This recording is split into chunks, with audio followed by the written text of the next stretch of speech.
Okay, 3 minutes to go, and then I've got to get backstage on the country file stage and get mic'd up, get everything doing. So just going through my breathing exercises. Nah, I'm only joking.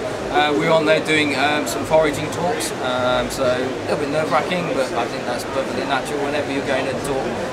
It happens all the time whenever we do these big presentations and stuff. So fingers crossed, we'll get a good crowd, and there's a lot of people here, so it should be a good one. And I better go and get myself sorted. More now about something which has featured on Country File a lot over the last few years, and that's bushcraft and survival skills. And a man who's going to put this very much to the foreground is our next guest, and that's Jason Ingemels. Give him a nice warm welcome, please.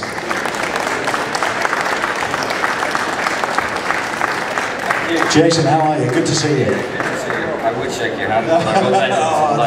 It's all right, I've had dirty hands before. Gentlemen, welcome. Like you said, my name is Jason, and I work for a company called Woodland Ways Bushcraft and Survival. Basically what we do is we take groups out to various locations throughout the UK and overseas, and we teach bushcraft and survival skills. Is to broaden the depth of foraging. For me, foraging, a large part of it is going out and getting wild foods.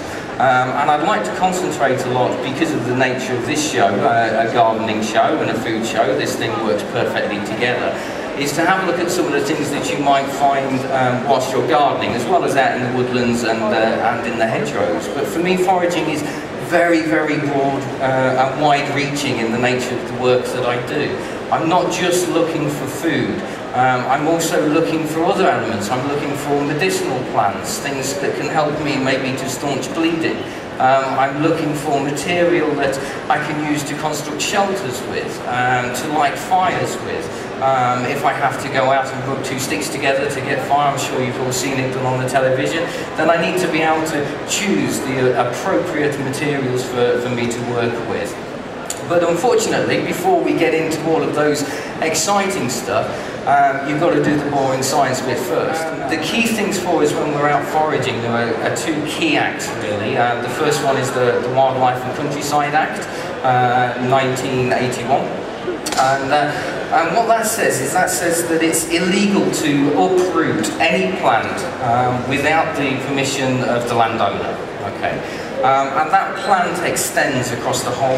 There's a schedule within that, Schedule 8, which then highlights a number of species that we're just not allowed to touch at all.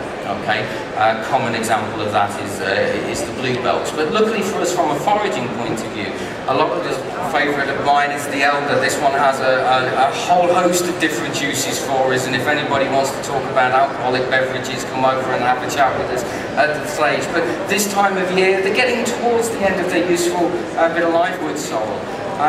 It's not the same as the sheep sorrel and the common sorrel. It's a different family.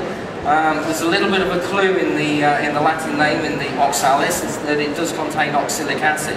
But what that does is it gives you this wonderful little bit of zest, this little bit of zing when you chew it up, and it reminds me a little bit of apple peel. So if we don't have our cooking utensils with us, then I'm sure you'll be familiar with this one as well. You've got the burdock. The lesser burdock, you also have greater burdock. It's a fantastic resource for us because we can use these large leaves as plates. So we can wrap our fish up inside the burdock leaves, 2 layers of that over the top of the fish, straight into the embers of the fire, 10 minutes on either side. The juices from the fish keep the plant from burning away. Snapshot into the world of foraging. If you'd like to discuss any more of this kind of information with us, then we're on stand C46 over there. We have a team of instructors, very, very knowledgeable, that will gladly discuss anything with you. But in the meantime, guys, thank you very much. Jason, thank you so much. Okay, so we've come to a beautifully quiet field in the middle of Northamptonshire. Okay guys, so it's been a couple of weeks since I did the last video blog actually, because it's been absolutely manic. So after the last sequence, which memory serves me right, it was the IOSIG meeting, then some courses. We had some more courses. We had a really busy weekend last weekend, where we had a full weekend course and then 2-day courses running at the same time. And very tired, but that's kind of normal at the minute. It's summertime, so and we've also been moving house, so we're now we've moved on to that boat, and we've got ourselves an office as well, and So we're all back up and running, but it's been a manic few weeks. So we're now at Hollowell Steam Rally, myself and Joe, and we're here to try and drum up some more business for the courses and try and get a few more bums on seats for the Sahara expedition that we're doing. And then Kev, he's down in Oxfordshire, he's running 2 foraging courses, and then Martin and Adam are down in Oxfordshire as well, and they're doing a Woodland Ways weekend. So very busy weekend for us. I do like this show though. This is a good one because it has a beer tent that stays open for the stall holders at the end of the day. So I'm looking forward to this evening as well as today.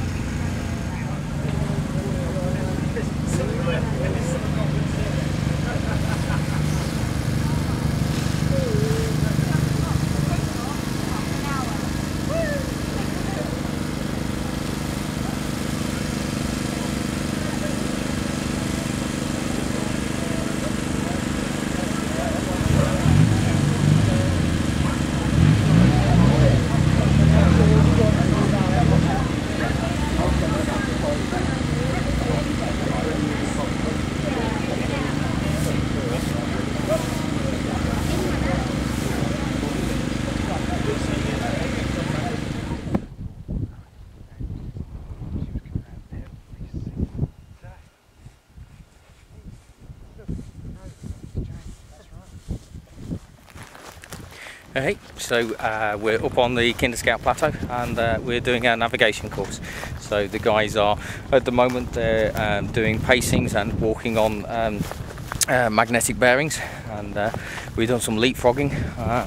Safest way to get down from the Kinder Plateau, I can tell you, and if the weather is down. So the guys are doing exceptionally well. They're banging them on, no problem at all. 5 metre contour ring, bang, they're there. So chuffed to bits with that. Obviously I think it's the quality of the instruction, but yeah, here you go. But yeah, it's beautiful weather. This is one of the few times when you get up on the Kinder Plateau and it's not hacking a gale, so loving this at the minute.